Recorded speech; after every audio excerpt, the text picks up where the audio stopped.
Welcome to a demo of the new function metrics feature in Netlify. This function metrics allows developers to be able to see things like errors, successes. It allows developers the ability to be able to optimize the performance of their site's functions and also see how long these functions are taking to run. A couple of the main features that we have here is we provide developers with invocation counts. We look at things like how many successes there have been and also how many errors there have been. We allow users to be able to look only at errors and only at successes if they so want to. We also give you a percentage count of how many errors have occurred in a certain time period with those invocations.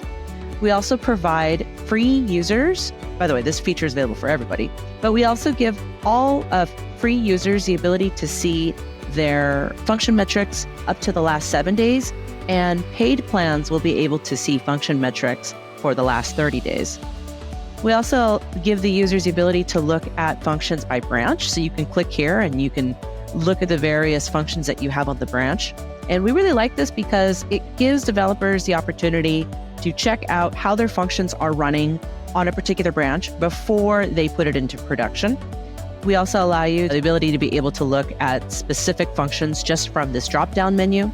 You can also go back to the all functions to see it. Now, dropping down here, we look at the duration. We provide you with the ability to see all of your functions, look at how many invocations have occurred, how many of those invocations were errors, percentage, and count. And then we break it down. What is the average duration that these functions run? And then we give you performance metrics. We look at things like 50% of the invocations were completed within this particular time, 95% were completed within this particular time, and then 99% of the invocations were completed within this particular time. Users can also sort it by which functions have the lowest amount of invocations all the way up to the largest amount of invocations. You can also sort it by errors. If you want to see the function that has the most errors, we can also alphabetize the functions as well.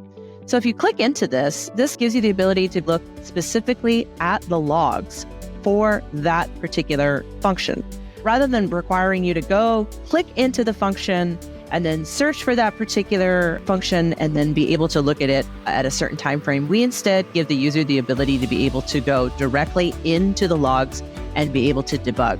Going back to the function metrics page, we also like to point out that not only do we show you successes and errors, but we also show you the status codes. So as you can see here, we have our functions and we have it over a time period of the last 24 hours, and it shows all the status codes that were received, and it allows you to zoom in at a specific date and time and look at the various HTTP status codes that were returned back from your functions. And just like on the success and error graph, you can actually look at only specific HTTP statuses to make debugging a little bit easier. And if you so choose to, you can actually go directly to the logs from here. Going back to the function metrics page, we look at this as it gives the customer the ability to be able to optimize all of their functions and to be able to drill down and debug and figure out when they might need to allocate resources at a certain time, or if their functions are not properly performing.